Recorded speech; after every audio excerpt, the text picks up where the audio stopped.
हमें यहाँ पर एक सर्कल गिवन है जिसकी कॉर्ड एंगल बना रही है 90 डिग्री का विद द सेंटर। तो एक कॉर्ड है और ये बना रही है एंगल 90 डिग्री का विद द सेंटर, कुछ ऐसे। तो हमें इस सर्कल की मेजर सेगमेंट का एरिया निकालना है, यानी ये वाली पोर्शन का एरिया निकालना है। तो ये निकालने के लिए हम पहले इसकी माइनर सेगमेंट का एरिया निकालते हैं और इसे पूरे सर्कल के एरिया में से माइनस कर देंगे, तो हमें मिल जाएगा एरिया ऑफ मेजर सेगमेंट। तो माइनर सेगमेंट यानी इसका एरिया निकालने के लिए हम सेक्टर ओ ए बी के एरिया में से माइनस कर देंगे ट्राइंगल ओ ए बी का एरिया। तो निकालते हैं इसे, तो इसे लिख लेते हैं पहले। हमें इस सर्कल का रेडियस गिवन है 5 सेंटीमीटर, यानी ओ ए और ओ बी की लेंथ हमें 5 सेंटीमीटर गिवन है।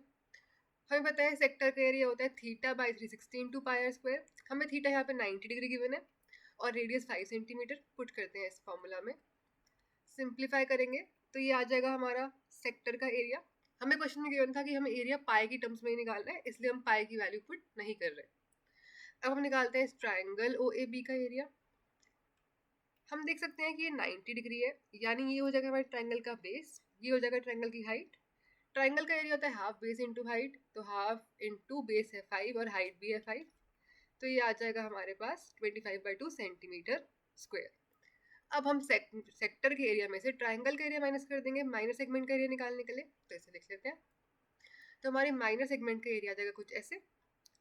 अब हम टोटल, अब हमें निकाला था एरिया ऑफ मेजर सेगमेंट, तो हम टोटल सर्कल के एरिया में से माइनर सेगमेंट का एरिया सब्ट्रैक्ट कर देंगे। तो एरिया सर्कल होता है पाई आर स्क्वायर, रेडियस हमें गिवन है 5 सेंटीमीटर। पुट कर देंगे वैल्यूज, इसे हम सिंप्लीफाई करेंगे तो हमारा रिक्वायर्ड एरिया आ जाएगा